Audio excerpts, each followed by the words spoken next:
Thank you, everyone, for allowing a newcomer here to ask and challenge a minister. And thank you for coming out to the community and welcome being challenged.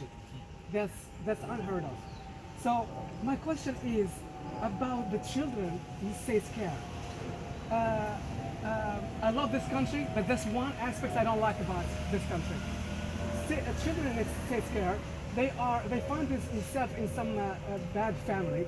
The state intervenes, takes them out of their family, puts them in foster care or in state facility where they are mistreated or badly educated, molested. And then, in the end, what does the government do? Boot camps. That's unjust. So my question is, what can you promise to solve this problem? What can you promise to empower families and empower families to raise their own children and stop the government from intervening in the first place? Thank you. Yeah.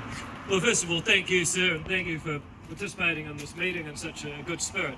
Your question, just in case not everyone heard because of the traffic and so on, was what are you doing about children in state care, terrible abuse of children in state care? We're going to see a Crown apology for historic abuse in state care this Tuesday, but I think it's fair to say that there's ongoing problems still that need to be addressed. I totally agree with that. Karen Chua, one of my colleagues at ACT, is the Minister for Children, and I think it's safe to say she's got her work cut out for her. She is, first of all, it's the wider government, is establishing a children's monitor that has oversight over all children in state care. And that's not being done by Karen, that's being done by Louise Upston, the Minister for Social Development. It's significant that she's doing it because you need a totally separate organisation doing oversight of those children in state care. So we are literally at this moment putting that legislation through Parliament. So that's one thing we're doing. I completely acknowledge that Oranga Tamariki has been terribly run for far too long. And the problem is that often people that volunteer to be surrogate carers are actually the worst and most dangerous people to those vulnerable children of all. That's why the oversight's important, but it's also important they run more professionally. So, Karen, when she became the minister at the end of last year, started visiting every care and protection and every youth justice facility, and they're two different things. And she noticed in many cases the staff didn't wear uniforms. And you say, hang on a minute, the people at KFC wear uniforms, but the people that work for Oranga Tamariki are responsible for bringing up vulnerable kids. They have no uniform.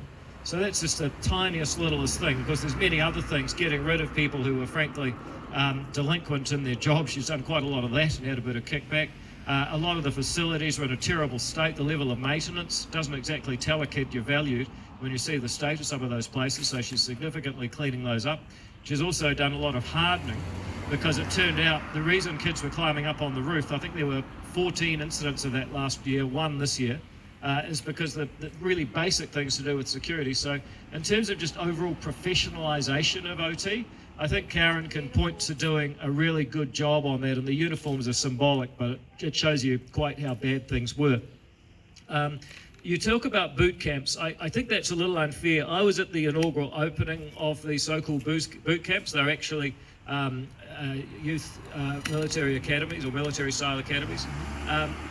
What I saw was 10 kids. I met them.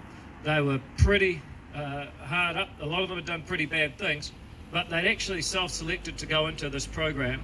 They each get individual psychologists. They get a menu, or at least a roster of activities from morning to night that is a lot like being at a boarding school, I happen to recognise. And they basically get given this opportunity over 3 months to really engage and make the best of themselves. But the most important thing about this scheme, it's actually a 1-year scheme, but they're only in residence for 3 months, because the reason that it didn't work very well last time, they took a whole lot of kids from the North Island, put them in Christchurch, released them, no reintegration, nothing else to offer, and as a result, it didn't work out very well. 9 of the 12 months of this program actually take place after they leave the facility. So I am very confident that we are going to do a much better job recognising the paradox that a lot of these kids have done pretty terrible things.